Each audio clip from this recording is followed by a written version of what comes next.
नमस्कार, स्वागत है आप सभी का। आप देख रहे हैं हमारी खास पेशकश। मैं हूं प्रीति सिंह। आज हम बात करेंगे WHO की हाल ही में जारी हुई मेंटल हेल्थ रिपोर्ट की, जिसने पूरी दुनिया के लिए कई गंभीर संकेत दिए हैं।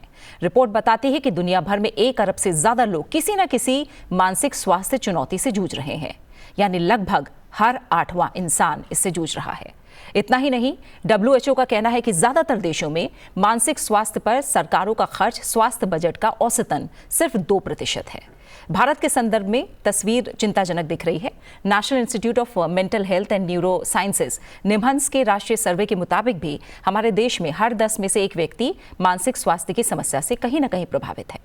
पर सबसे बड़ा जो संकट है वो ट्रीटमेंट गैप का है, जो 70 से 90% तक है। यानी लाखों लोग जिन्हें मदद की जरूरत है वो या तो समय पर पहचान नहीं पाते या इलाज तक पहुंच नहीं पाते।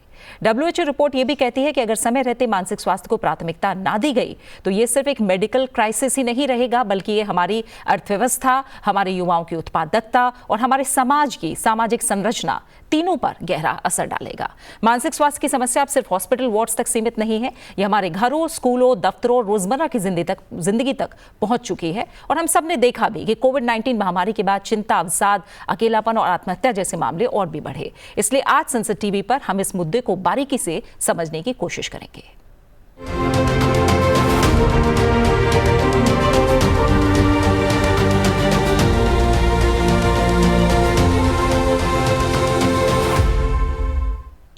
और आज हमारे साथ चर्चा के लिए 3 खास मेहमान जुड़े हुए हैं। हम पहले उनका स्वागत करेंगे। डॉक्टर सुधा गोयल हमारे साथ स्टूडियो में मौजूद हैं, सीनियर कंसल्टेंट हैं नीति आयोग में। नीति निर्माण की दृष्टि से उनका पक्ष हम समझेंगे। बहुत बहुत स्वागत है आपका डॉक्टर सुधा गोयल, शुक्रिया संसद टीवी के साथ जुड़ने के लिए। डॉक्टर अभिलाषा यादव हमारे साथ स्टूडियो में मौजूद हैं, professor department of psychiatry, Safdarjung hospital. आपका बहुत बहुत स्वागत है डॉक्टर।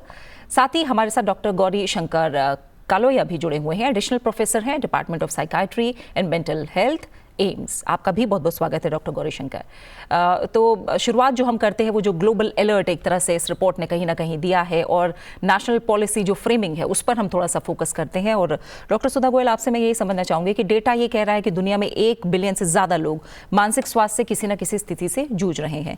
पहले अगर आप थोड़ा सा बताएं, जब हम मानसिक स्वास्थ्य की बात करते हैं तो इसकी डेफिनेशन भी कहीं ना कहीं WHO ने दी हुई है। मानसिक स्वास्थ्य क्या है और जो बड़े टेक अवेज इस रिपोर्ट में रहे हैं वो क्या है? नमस्कार सभी दर्शकों को और पैनल में उपस्थित सभी मेरे साथियों को।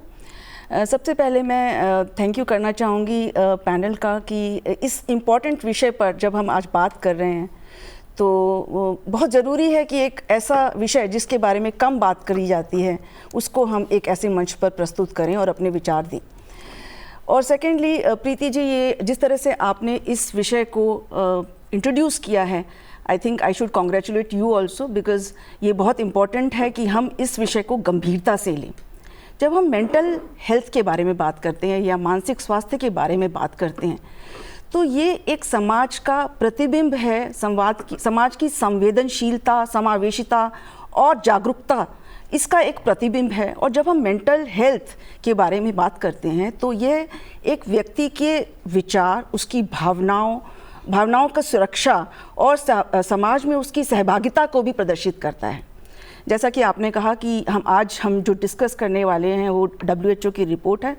तो WHO ने जो इसकी डेफिनेशन, मेंटल हेल्थ की डेफिनेशन दी हुई है, उसके हिसाब से there is no health without mental health. इसका मतलब ये है कि मानसिक स्वास्थ्य के बिना पूर्ण स्वास्थ्य की कल्पना करना ये एक अधूरी कल्पना है। तो मेंटल हेल्थ बहुत ज़रूरी है। अगर हम इसके बारे में बात करें कि मेंटल हेल्थ की स्थिति क्या है, तो एक व्यक्ति जो अपनी क्षमता को पहचान सकता है, रोज़मर्रा की मुश्किलात के साथ निपटारा कर सकता है, या फिर एक अपने प्रोडक्टिव लाइफ मतलब उत्पादनशीलता को पूरी गंभीरता के साथ कर सकता है, या फिर समाज में अपना एक कॉन्ट्रीब्यूशन कर सकता है, तो हम कहते हैं कि वो मानसिक स्वास्थ्य से को डील कर रहा है। बट इसके विपरीत मानसिक विकार क्या है? वो स्थिति जिसमें व्यक्ति की विचार, भावनाएं ये अफेक्ट इस तरह से हो जाती हैं कि उसका सामाजिक, उसका पारिवारिक और उसका कार्य क्षेत्र जो बाधित हो जाए, तो उसे वो मेंटल विकार या मेंटल इलनेस की टर्म दी जाती है। कुछ बीमारियां जो मेंटल इलनेसेस में आती हैं बहुत कॉमन होती हैं, जिनका हम ट्रीटमेंट लोकल लेवल पे अपने फ्रंट लाइन फंक्शनरीज या मेडिकल ऑफिसर्स की मदद से कर सकते हैं, और कुछ ऐसी होती हैं जिनके लिए हमें स्पेशलिस्ट की केयर की ज़रूरत होती है। अब हम देखना चाहें कि अगर क्या मेंटल हेल्थ किस तरह से आइडेंटिफाई की जाए, तो कुछ इस तरह के हमको निर्देश देने पड़ते हैं अपने स्वास्थ्य कर्मचारियों के कि देखिए समाज में कोई ऐसा व्यक्ति मिले जो बहुत उदास हो, अलग अलग रहता हो, जिसे नींद ना आ रही हो, जिसको खाने में दिक्कत होती हो, या फिर उसको कोई ऐसी बीमारियां जिसका कोई कारण पैथोलॉजिकल रीजंस हम नहीं बता पा रहे हैं, दर्द होते हैं, सिर दर्द, हेडेक, तो ये सब हम मान के चलते हैं कि शायद उसे ज़रूरत है कि किसी मानसिक चिकित्सा वाले के पास जाके अपने आप को एक बार स्क्रीनिंग करा लें। अब आप बात करते हैं हम जो रिपोर्ट, बहुत इम्पॉर्टेंट इशू है, और हमने जो ये रिपोर्ट की जो निष्कर्ष निकाले हैं उसमें हमने देखा, जैसे आपने भी बताया, कि 1 अरब लोग मतलब 100 करोड़ लोग विश्व में प्रभावित हैं मानसिक विकारों से। सेकेंडली, आपने जो इम्पॉर्टेंट बात बताई कि डिप्रेशन एंड एंजाइटी, अवसाद और बेचैनी, ये 2 प्रमुख कारण हैं। तीसरा, इस रिपोर्ट के द्वारा ये बताया गया है कि 7.27 लाख पीपल कमिटेड सुसाइड, मतलब आत्महत्या की, और जो कि प्रमुख जो वर्ग था वो युवा वर्ग था। और चौथा ये कि ये दूसरा प्रमुख कारण है फॉर लॉन्ग टर्म डिसेबिलिटी। तो ये सब जो निकले हैं ये तो स्वास्थ्य से रिलेटेड हो गए, पर इसका एक आर्थिक मुद्दा भी है। $1 ट्रिलियन मीन्स 80, अगर हम उसको कन्वर्ट करें रुपए की फॉर्म में, तो 88 लाख करोड़ रुपए प्रति हम लॉस करते हैं, मतलब अपनी प्रोडक्टिविटी में। तो ये बहुत एक गंभीर विषय ना एक स्वास्थ्य की दृष्टि से है, पर आर्थिक मुद्दा भी है। और ये भी कहा गया है कि केवल 0.5 to 1% जो हमारा खर्चा होता है, उसमें जो स्वास्थ्य में खर्चा होता है वो हमारा मेंटल हेल्थ के लिए जाता है, जो कि बहुत कम है। तीसरी चीज बताई गई है कि जो हमारे जो स्वास्थ्य में जो कमियां हैं, जो आपने भी उजागर की हैं, कि हम लोग ट्रीटमेंट की दृष्टि से देखें तो अवसाद के लिए केवल 10 में से मान के चलिए एक व्यक्ति को ट्रीटमेंट मिल पाता है। अगर हम इसको मेंटल हेल्थ की जो हमारे आप नेशनल मेंटल हेल्थ सर्वे के डाटा को इंडिया की फॉर्म में कन्वर्ट करें, तो आपने बिल्कुल सही कहा, 150 million people in India they are suffering from mental illnesses for which they require some intervention. उन्हें कुछ जरूरत है मदद की। उसमें से भी 1.2 करोड़ ऐसे लोग हैं जिनको सीरियस इलनेसेस हैं मेंटल इलनेसेस के लिए, और उनके लिए मतलब स्पेशलाइज्ड सर्विसेज की ज़रूरत है। ठीक है। तो जो विषय है वो बहुत गंभीर है। अब हम बात करते हैं कि आप जैसे नीति, कि हमें इमीडिएटली इस जो हमारी रिपोर्ट आई है उसके, बिल्कुल आपने बहुत ज़रूरी बात उठाई है, नीति, पॉलिसीज़ वो किस तरह से बदल रही हैं, क्योंकि हमने देखा है कि पिछले कुछ सालों में जितना फोकस मेंटल हेल्थ पर रहा है उतना कभी भी इतिहास में नहीं रहा है। तो किस तरह से पॉलिसीज़ बदली हैं, क्या और किए जाने की ज़रूरत है, इस पर हम आगे आपसे बातचीत करेंगे। डॉक्टर अभिलाषा यादव, अब आपका मैं प्रतिक्रिया, पहली जो रिपोर्ट आई है उसने चौंकाया है, या कहीं ना कहीं ये बात जो है वो हमें समय के साथ पता लग रही है कि मानसिक स्थिति सिर्फ भारत ही नहीं बल्कि दुनिया में एक गंभीर चिंता का विषय बनी हुई है। बड़े कारण क्या हैं इसके पीछे? देखिए, जो WHO की रिपोर्ट 2020 में आई थी, कोविड-19 की वजह से एंजाइटी एंड डिप्रेसिव डिसऑर्डर्स में, एंजाइटी डिसऑर्डर में लगभग 26% की बढ़ोतरी हुई थी एंड डिप्रेसिव डिसऑर्डर्स में 28% की। तो इसके 2 कारण हैं। एक तो अवेयरनेस कहीं ना कहीं बढ़ रही है, जागरूकता जो वैश्विक स्तर पर भी बढ़ रही है, लोग आगे आ रहे हैं, इलाज करा रहे हैं, तो आंकड़ों में निश्चित तौर पर वृद्धि होनी स्वाभाविक है। और जो ज़िंदगी की भागम भाग लगी हुई है लोगों में, स्पेशली रूरल और अर्बन में जो डिफरेंस है प्रिवलेंस में, वो डेफिनेटली है। अर्बन एरिया में ये जो कॉमन मेंटल डिसऑर्डर्स हैं, एंजाइटी एंड डिप्रेशन, इनका प्रतिशत डेफिनेटली ज़्यादा है रूरल के मुकाबले। उसके कारण सीधे सीधे हमें समझ में आते हैं कि जब इंसान अपने गांव से शहरों की तरफ पलायन करता है रोज़गार की तलाश में, तो वहाँ उसको कई स्तर पर लड़ना होता है, आर्थिक स्तर पर, और मतलब कई तरह का कॉम्पिटिशन्स है। रोज़गार इतना आसानी से नहीं मिल रहा है, मिल भी रहा है तो क्या वो इतना सफिशेंट है कि वो अपने परिवार का जीवन यापन आराम से कर पाए। तो हर दिन उसके लिए एक तनाव वाली बात है, जो डेफिनेटली मतलब एरिया स्पेसिफिक तो है ही, यानी अर्बन एरियाज़ में ज़्यादा है। देखिए, सबसे बड़ा जो कारण है मानसिक बीमारियों को बढ़ाए रखने के लिए, वो है स्टिग्मा। स्टिग्मा मतलब लोगों को लगता है कि मानसिक बीमारियां शारीरिक बीमारियों से अलग हैं और मानसिक बीमारियां होना कोई शर्म की बात है। मतलब उन्हें अगर हम बता देंगे लोगों को, या हम साइकियाट्रिस्ट के पास या किसी भी मेंटल हेल्थ प्रोफेशनल के पास चले जाएंगे, तो शायद हमारी इज्जत में कुछ कमी आ जाएगी, हमारी शान में कुछ कमी आ जाएगी, या लोग क्या कहेंगे कि ये साइकियाट्रिस्ट के पास गया है। तो स्टिग्मा एक सबसे बड़ा कारण है कि लोग आगे नहीं आ रहे हैं। प्रॉब्लम तो है, प्रॉब्लम डेफिनेटली है, बट चूँकि जैसे कि अभी मैडम ने भी कहा कि जो नेशनल मेंटल हेल्थ सर्वे 2015-16 का था, उसमें ये उसके रिजल्ट से बताते हैं कि 70 to 92% ट्रीटमेंट गैप है। मतलब लगभग 70 से 92% जो लोग हैं वो मानसिक बीमारी से ग्रसित होने के बावजूद भी इलाज के लिए आगे नहीं आ रहे हैं। तो ये एक बहुत बड़ा गैप है। तो इसका मेन कारण है स्टिग्मा। बाकी फिर अवेयरनेस नहीं है, उतना लोगों को पता नहीं है कि भाई किसके पास जाना है, कहाँ जाना है, और फैसिलिटीज़। तो बात यही हो रही है कि अभी जो डेटा रिलीज़ हुआ है, जो हमारे इंडियन जर्नल ऑफ साइकियाट्री में भी जो रिपोर्ट पब्लिश हुई थी, तो उसमें पर 100,000 और 1 लाख पॉपुलेशन में जो 3 साइकियाट्रिस्ट होने चाहिए एज पर WHO रिकमेंडेशन, वो सिर्फ 0.75 हैं। तो मेंटल हेल्थ प्रोफेशनल्स डेफिनेटली उतने नहीं हैं कि पूरे हिंदुस्तान की आबादी की मानसिक स्वास्थ्य को वो देख पाएँ। बिल्कुल। तो उसके लिए गवर्नमेंट ने समय समय पर कई सारे राष्ट्रीय प्रोग्राम लॉन्च किए हैं जी। उनमें से एक नेशनल मेंटल हेल्थ प्रोग्राम है NMHP। उसके बारे में भी हम बात करेंगे आगे। हाँ। तो आपने बताया कि बड़े कारण क्या हैं, और डॉक्टर गौरी शंकर, जाहिर तौर पर जब WHO ने रिपोर्ट दी तो कहा कि दुनिया भर के जो देश हैं वो ज़्यादा से ज़्यादा 2% तक खर्च कर रहे हैं मेंटल हेल्थ पर। हमने अपने देश में देखा, जैसे मैंने भी कहा भी, कि पिछले कुछ सालों में बहुत सारे कदम हैं जो उठाए गए हैं। हेल्थ पर जो बजट है वो लगातार बढ़ रहा है। अब हमने देखा कि मेंटल हेल्थ सर्विसेज का आयुष्मान भारत में इंटीग्रेशन किया गया, लगातार इस पर फोकस भी किया जा रहा है। तो WHO की रिपोर्ट में कहा गया कि जो सरकारों की मीडियन स्पेंडिंग है मानसिक स्वास्थ्य पर, वो केवल 2% तक है। अब इस कम बजट को अगर हम क्लिनिकल स्तर पर देखें तो इसे आप कैसे देखते हैं? और साथ ही कम्युनिटी बेस्ड केयर की तरफ जो ट्रांजिशन है उसे काफ़ी धीमा बताया गया है। तो कैसे और क्या व्यवहारिक कदम है जो उठाए जा सकते हैं, या फिर इन कोशिशों को जो अभी फिलहाल की जा रही हैं उन्हें आप कैसे देखते हैं? ये बहुत अच्छा सवाल आपने किया।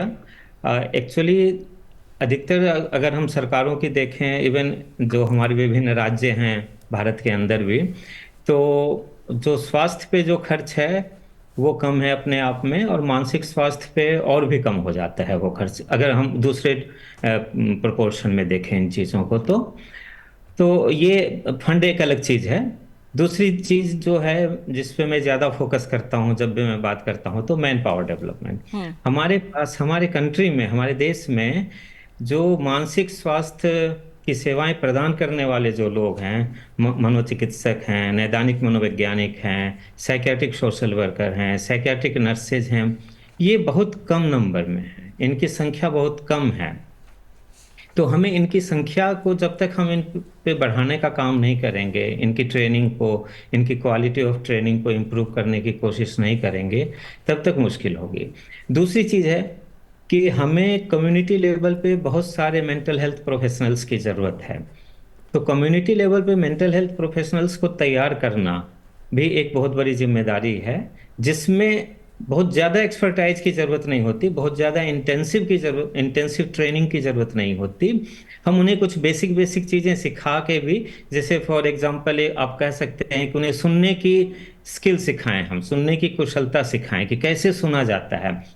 जब कोई परेशान इंसान है, बात कर रहा है, तो आपको कैसे सुनना है, ये भी काफ़ी हद तक काम करता है। तो अगर ये, और फिर उनमें रोगों के लक्षण कैसे पहचाने जा सकते हैं, किस तरह के मानसिक रोग के लक्षण हैं, अगर उन्हें डाउट भी है तो वो कैसे उसको रेफर करें, आगे कैसे उनको भेजें।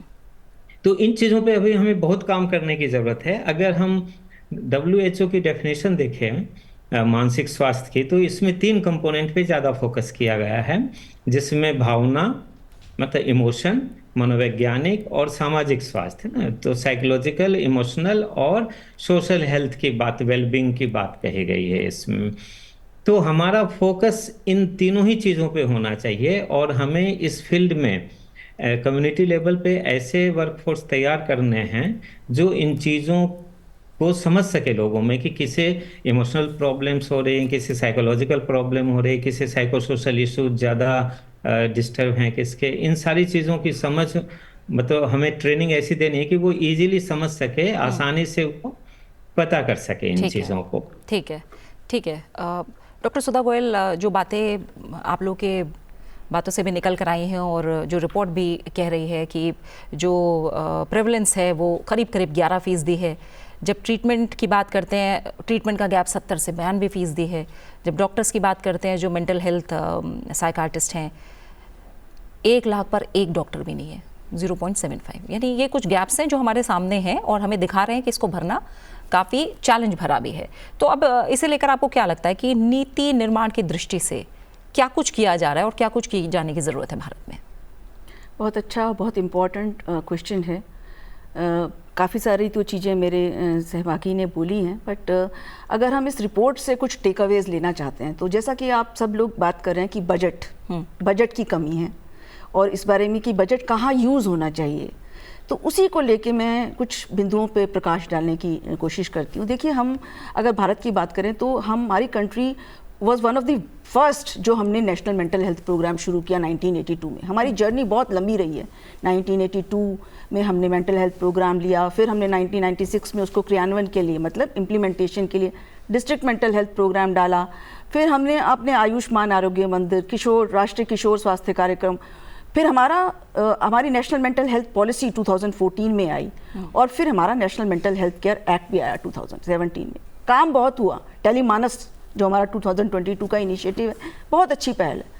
बट हमारी जो मुश्किल है वो ये है कि जो हमारे नीतियाँ या हमारे जो प्रोग्राम्स हैं वो ज़मीनी स्तर पे नहीं पहुँच पा रहे हैं। तो जो हमारी नीति है और उसका ज़मीनी स्तर पे जो इम्प्लीमेंटेशन या क्रियान्वयन होना चाहिए वो नहीं हो पा रहा है। कारण बहुत सारे हैं जो कि मेरे सहपाठी ने बताए भी हैं। पर अगर हम सोचें कि अब हमें करना क्या है, तो हमें ये सोचना पड़ेगा कि 5 या 6 बिंदु उठा के हम काम करना शुरू करें। सबसे चीज़ पहली, बजट। आप मान के चलिए, अगर आपका बजट लेस देन 2% है तो हमें बजट के लिए सोचना पड़ेगा, राज्यों को निर्धारित बजट आवंटित करना पड़ेगा। मतलब उनको ये निर्धारित बजट की ये मेंटल हेल्थ के लिए ही यूज़ होना चाहिए, मेंटल हेल्थ प्रोग्राम में यूज़ होना चाहिए, ये हमें निर्धारित करना पड़ेगा। और इसके लिए स्टेट्स जो हैं वो अपना एक एक्शन प्लान तैयार करें और नेशनल PIP में वो दिखाएं और उसके बेसिस पे उनको बजट मिले। सेकेंड चीज़ जो है कि हमारी सेवाएँ, हमारा जो प्रोग्राम है वो बार बार कहता है कि जो हमारी मेंटल हेल्थ जो रिलेटेड प्रोग्राम्स हैं उसका इंटीग्रेशन होना चाहिए हमारे PHCs और प्राइमरी हेल्थ केयर लेवल से। तो ज़रूरी है कि सारे PHC और CHC पर मेंटल हेल्थ सेवाएं उपलब्ध हो। कुछ ऐसे PHC और CHC हैं जहाँ पे मेंटल हेल्थ अभी आज की दृष्टि में नहीं होती, जबकि हमारी सारी डिस्ट्रिक्ट्स जो हैं मान के मानिए 100% जो है वहाँ पर डिस्ट्रिक्ट मेंटल हेल्थ प्रोग्राम चल रहा है। पर PHC और CHC के लेवल पर शायद ये कमी हो सकती है कि हमारे मेंटल हेल्थ डॉक्टर्स जो हमारे जनरल ड्यूटी मेडिकल ऑफिसर्स हैं वो ट्रेनिंग उनकी इतनी नहीं हो पाई है कि वो PHC और CHC पे पूरा ट्रीटमेंट या इनिशियल ट्रीटमेंट शुरू कर सकें। तो ट्रेनिंग बहुत ज़रूरी है। तीसरा शायद जो हम कारण भूल रहे हैं कि ये जो हमारी मानसिक विकार हैं वो युवा और किशोरों में ज़्यादा हैं। तो स्कूल मेंटल हेल्थ प्रोग्राम जो है हमारा, उसको बहुत स्ट्रेंथन करने की ज़रूरत है। हमने 2020 में school health and wellness programme शुरू भी किया है और उस पर हमारे कुछ डायरेक्शंस भी गए हैं। बट ज़रूरी है कि हर स्कूल में एक काउंसलर हो, अभिभावकों को, पेरेंट्स को, टीचर्स को, सबको हम ट्रेन करें। और अब बेसिक जो बच्चों में कुछ लक्षण दिखाई दे रहे हैं तो उनको हम देखने के बाद उन्हें रेफ़र करके लिंक करें नियरेस्ट PHC और CHC के साथ। चौथी बात जो शायद आपने भी बोली है कि कम्युनिटी बेस्ड सर्विसेज जो हैं वो हमारी उतनी सुदृढ़ नहीं हो पाई हैं। तो हमें अपनी लोकल NGOs, PRIs वगैरह को शायद अवेयर करना पड़ेगा कि हमें जो ट्रीटमेंट है उसके लिए ज़रूरी नहीं है कि हम कम्युनिटी में की जला फैसिलिटी में सीधा जाएं। तो हमें कम्युनिटी बेस्ड जो इंटरवेंशन जो स्मॉल होती हैं वो हमें करनी पड़ेंगी। और उसके लिए क्या ज़रूरी है? उसके लिए ज़रूरी है कि हमारे जो फ्रंट लाइन फंक्शनरीज, जो हमारी आशा है, जो हमारी ANMs हैं, जो कि डोर टू डोर सर्वे करती हैं, उनको हम प्रशिक्षित करें कि वो घर घर जाके जानने की कोशिश करें कि घर में कोई व्यक्ति ऐसा तो नहीं है, स्पेशली बच्चे और माताएं ये हम भूल रहे हैं कि महिलाओं में ये बीमारी ज़्यादा है, mental weakness illnesses are more in women as compare to man. तो हमें ये ज़रूरत है कि बात करने से ये पता करें कि कोई ऐसा तो नहीं है जिसको हम छोड़ रहे हैं और जिसको हमें रेफ़र करना चाहिए टू दी नियरेस्ट आयुष्मान आरोग्य मंदिर। ये हमारी ट्रेनिंग से रिलेटेड हो गया, कम्युनिटी बेस्ड सर्विसेज से रिलेटेड हो गया। बट सबसे इंपॉर्टेंट वो चीज़ है कि समाज में एक जागरूकता, संवेदनशीलता, सहभागिता ये विकसित करना बहुत ज़रूरी है। एक और पॉइंट ऐड करना चाहूँगी अगर आप परमिट करें, मॉनिटरिंग एंड इवैल्यूएशन। हमारे पास आज की डेट में एक सिस्टम नहीं है कि हम देख सकें कि हम अपनी सेवाओं को कहाँ तक पहुँचा पा रहे हैं। तो एक नियंत्रण करने की जो हमारी एक प्रणाली है उसमें कहीं ना कहीं कमज़ोरी है और उसको हमें आगे बढ़ाने की ज़रूरत है। बिल्कुल। तो जो बातें डॉक्टर सुधा गोयल ने भी बताई है, एक तो मॉनिटरिंग और एवैल्यूएशन को लेकर, अवेयरनेस को लेकर, क्योंकि बुखार होता है, खांसी जुकाम होता है, कोई और शारीरिक समस्या है तो तुरंत हम देखते हैं डॉक्टर के पास चलो, दूसरे ही दिन प्रॉब्लम है तो डॉक्टर के पास चलो। लेकिन अगर कोई मानसिक स्वास्थ्य से जूझ रहा है, पहले तो उसके जो सिम्टम्स हैं उनको पहचानना और फिर डॉक्टर के पास जाना, ये अभी भी बहुत बड़ा टैबू है, जैसा आपने बताया है। हालांकि लोग जागरूक हो रहे हैं लेकिन उस स्तर पर नहीं जितना प्रेवलेंस बढ़ रहा है। तो ऐसे में जो इमीडिएट स्टेप्स हैं वो क्या हो सकते हैं? आपने अर्बन और रूरल गैप की भी बात कही, अगर उसी में हम देखें तो करीब 14% अर्बन एरियाज़ में देखा गया है और करीब 7% के आसपास रूरल एरियाज़ में प्रेवलेंस है। तो इमीडिएट स्टेप्स आपकी नज़र में क्या हो सकते हैं? देखिए, इसको मैं NMHP प्रोग्राम से जोड़ते हुए इसका उत्तर देना चाहूँगी कि जैसा मैम ने कहा 1982 में NMHP लॉन्च हुआ था और 96 से DMHP मतलब NMHP के अंडर जो डिस्ट्रिक्ट मेंटल हेल्थ प्रोग्राम है उसके स्टार्टिंग हुई 4 डिस्ट्रिक्ट से लेके फिर देन 25 और अभी जो करंट स्टेटस है वो है 767 डिस्ट्रिक्ट्स कवर हो चुके हैं। तो बात जो NMHP का जो मेन गोल था वो यही था कि प्राइमरी लेवल तक जो मेंटल हेल्थ सर्विसेज में पहुंचाई जाए और उनका इंटीग्रेशन, मेंटल हेल्थ सर्विसेज का इंटीग्रेशन प्राइमरी मतलब जनरल हेल्थ केयर के साथ किया जाए ताकि ये सुविधा वहां तक पहुंच पाए। तो उसी के तहत जो मतलब बहुत सारे, जैसे कि मैंने कहा, डिस्ट्रिक्ट कवर हो चुके हैं, तो डिस्ट्रिक्ट्स में PSCs वगैरह भी कवर हुई हैं, तो वहाँ पे काफ़ी हद तक तो फैसिलिटीज़ पहुँच रही हैं। काउंसलिंग की फैसिलिटीज़ हैं, ट्रीटमेंट की फैसिलिटीज़ हैं और इवन डिस्ट्रिक्ट लेवल पे 10 बेड फॉर इंडोर पेशेंट्स भी अवेलेबल हैं। तो और जैसा कि अभी मैम ने बताया कि ये जो हमारा PM वाला जो आयुष्मान भारत वाला है तो उसका इंटीग्रेशन भी चल रहा है। तो बेसिकली ज़मीनी स्तर पर या ग्रामीण स्तर पर, रूरल स्तर पर सरकार अपनी पुरजोर कोशिश कर ही रही है। और ये जो DMHP NMHP प्रोग्राम है, इसके अंतर्गत जो जनरल फिजिशियंस या प्रैक्टिशनर्स हैं उनकी ट्रेनिंग की जाती है कि वो एटलीस्ट कॉमन मेंटल डिसऑर्डर्स को पहचान सकें। कॉमन मेंटल डिसऑर्डर्स हम डिप्रेशन एंड एंजाइटी को बोलते हैं, ठीक है, और वही सबसे ज़्यादा प्रचलित हैं सीवियर मेंटल डिसऑर्डर्स के मुकाबले।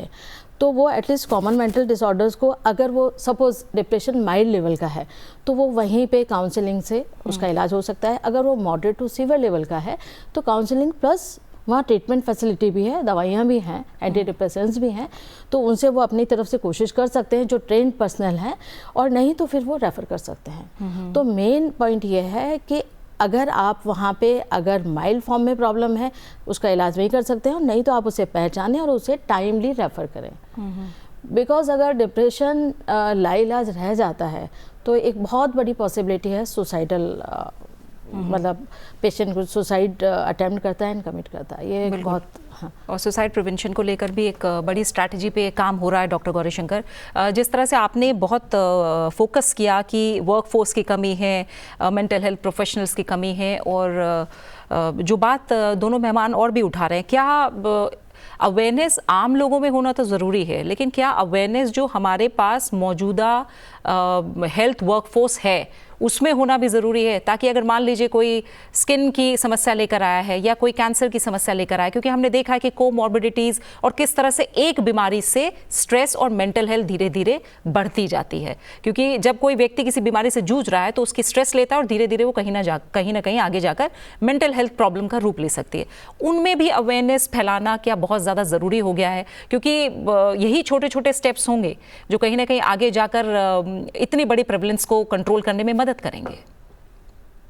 हाँ, एकदम सही कहा आपने। एक्चुअली अभी भी देखा गया, जो डॉक्टर अभिलाषा यादव ने स्टिग्मा पे बात कही, अभी भी ये स्टिग्मा मेडिकल प्रोफेशनल्स में भी है, पढ़े लिखे लोगों में भी है, मेंटल इलनेस को लेके। बाकी इलनेस को लेके इतना नहीं है जितना मेंटल इलनेस को लेके है।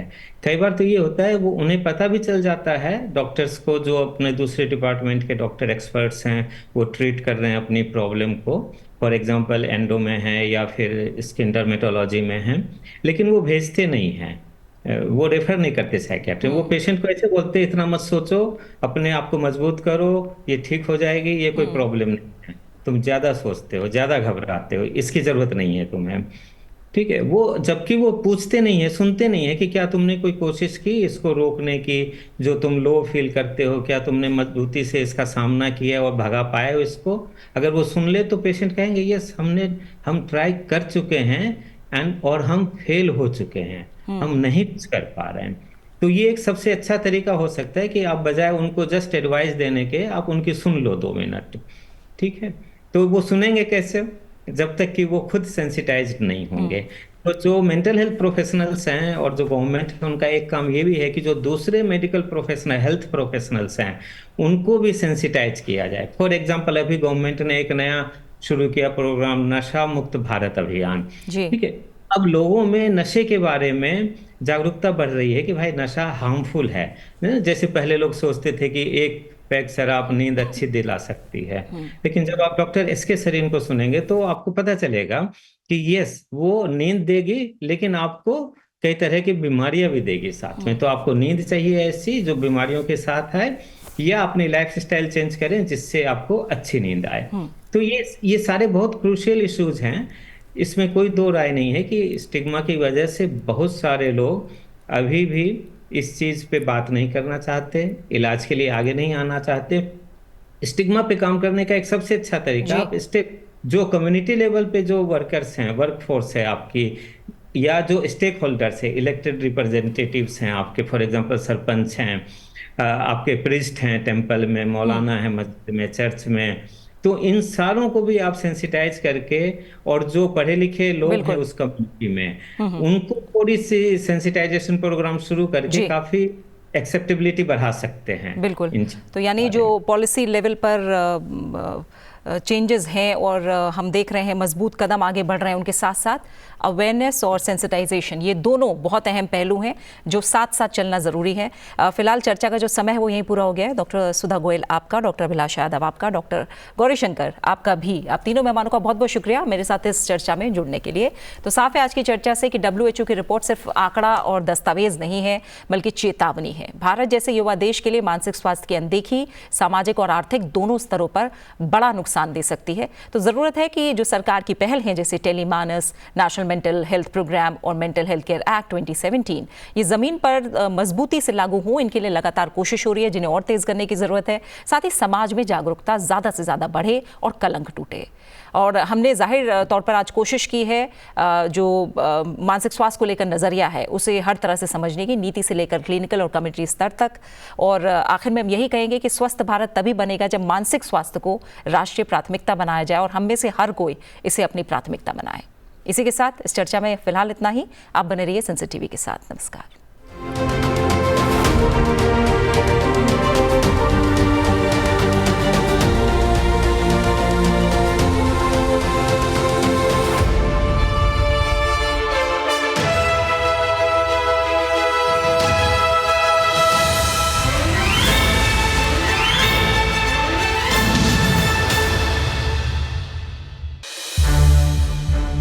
संसद टीवी के और भी प्रोग्राम्स देखने के लिए सब्सक्राइब करें हमारा YouTube चैनल और हाँ, इन्हें लाइक और शेयर करना ना भूलें।